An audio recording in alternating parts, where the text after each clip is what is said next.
नमस्कार। आज के इस विशेष विश्लेषण में हम एक बेहद गंभीर और झकझोर देने वाली घटना की तह तक जाने वाले हैं। ये कोई आम दुर्भाग्यपूर्ण हादसा नहीं था, बल्कि हमारे सिस्टम की घोर लापरवाही का एक जीता जागता सबूत था। बरगी बांध नाव त्रासदी, एक ऐसी घटना जिसने मध्य प्रदेश में नर्मदा नदी के शांत पानी को एक खौफनाक मंजर में तब्दील कर दिया। एक इन्वेस्टिगेटिव रिपोर्टर के नजरिए से आइए इस पूरी घटना की परतों को खोलते हैं और समझते हैं कि असल में उस दिन वहां क्या हुआ था। ये महज एक नंबर नहीं है। जरा सोचिए, ये उन 9 मासूम जिंदगियों का प्रतीक हैं जो एक बिल्कुल आम सी माने जाने वाली मनोरंजक नाव यात्रा के दौरान अचानक खत्म हो गई। जो सफर हंसी खुशी शुरू हुआ था, वो चंद पलों में एक भयानक त्रासदी में बदल गया। लेकिन आखिर एक साधारण क्रूज यात्रा इतनी जानलेवा कैसे बन गई? ये पूरी घटना मध्य प्रदेश के जबलपुर में बरगी बांध की है। नर्मदा नदी के बैकवाटर्स में ये क्रूज अपनी यात्रा पर था। लेकिन देखिए, जैसे जैसे हम इस मामले की गहराई में जाएंगे तो ये बिल्कुल साफ हो जाएगा कि हम यहाँ केवल खराब मौसम या किस्मत की खराबी की बात नहीं कर रहे हैं। हम एक ऐसी स्थिति का विश्लेषण कर रहे हैं जहां सिस्टम की कमियों और मानवीय लापरवाही ने मिलकर इस भयानक आपदा को जन्म दिया। अब इस पूरे मामले का जो सबसे परेशान करने वाला पहलू है, वो है चेतावनियों को पूरी तरह नजरअंदाज करना। यहीं से ये घटना एक सामान्य हादसे की बजाय आपराधिक लापरवाही लगने लगती है। खतरे की घंटियां तो हर तरफ बहुत जोर से बज रही थीं। सबसे पहले मौसम विभाग यानी आईएमडी ने पहले ही उस इलाके में तेज हवाओं का स्पष्ट अलर्ट जारी कर दिया था।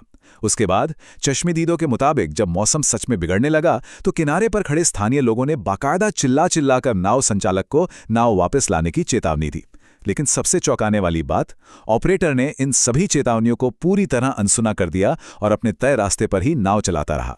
और नाव के अंदर की जो स्थिति थी, वो तो किसी बड़ी आपदा को सीधा न्योता देने जैसी थी। जरा इस ग्राउंड रियलिटी को समझिए। जब ऑपरेटर ने बाहर की सारी चेतावनियों को इग्नोर कर दिया तो कम से कम अंदर सुरक्षा के इंतजाम होने चाहिए थे, राइट? लेकिन ऐसा बिल्कुल नहीं था। नाव पर 30 यात्री सवार थे और उन्हें संभालने के लिए सिर्फ 2 क्रू मेंबर। उससे भी बड़ी बात, इतने सारे लोगों के लिए पर्याप्त संख्या में लाइफ जैकेट्स तक मौजूद नहीं थी।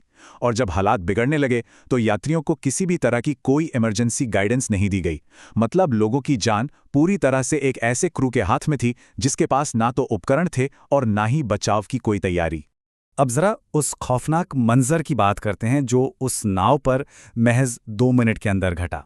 इस पूरी दहशत को इस हादसे में जिंदा बचे प्रदीप कुमार जी ने बयां किया है। दिल्ली के रहने वाले प्रदीप जी ने इस दुर्घटना में अपनी पत्नी और 4 साल के छोटे से बेटे को खो दिया। उनके शब्दों को सुनकर रोंगटे खड़े हो जाते हैं। वो बताते हैं कि वहां कोई इंतजाम नहीं था, उन्हें जैकेट तक नहीं दी गई और यात्रियों के पास आपस में लाइफ जैकेट छीनने और बांटने के अलावा कोई चारा नहीं बचा था। सोचिए उस वक्त क्या गुजरी होगी उन लोगों पर जब पानी उफान पर था, नाव तेजी से डगमगा रही थी और लोग अपनी जान बचाने के लिए एक दूसरे से जैकेट्स बांटने को मजबूर थे। और ये सब कुछ इतनी तेजी से हुआ कि किसी को संभलने का मौका ही नहीं मिला। बचने के लिए महज 2 से 3 मिनट का समय था। प्रदीप जी के मुताबिक जैसे ही वे बांध के बीच में पहुंचे, अचानक तेज हवाएं चलने लगी। उन्होंने मुश्किल से अपनी जैकेट पहनी ही थी कि नाव पलट गई।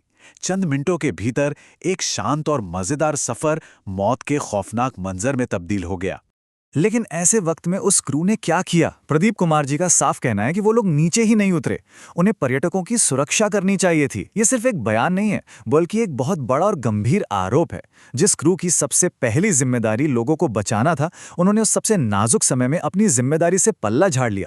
अब इन सब बातों को जानने के बाद, नाव पर सुरक्षा की इस भारी कमी को देखने के बाद एक बहुत ही सीधा सा सवाल जहन में आता है। जब मौसम विभाग का इतना स्पष्ट अलर्ट था तो इस क्रूज को पानी में उतरने की परमिशन आखिर किसने और क्यों दी?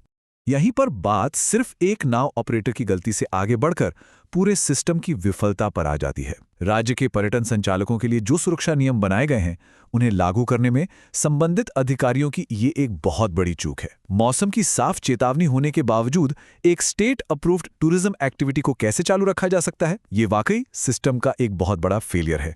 अगर हम घटना के बाद की स्थिति पर नजर डालें तो स्थानीय लोगों की हिम्मत और रस्सियों की मदद से 15 लोगों को किसी तरह बचा लिया गया, खासकर उन्हें जिन्होंने लाइफ जैकेट पहन रखी थी। लेकिन दुर्भाग्य से 9 लोगों की जान चली गई।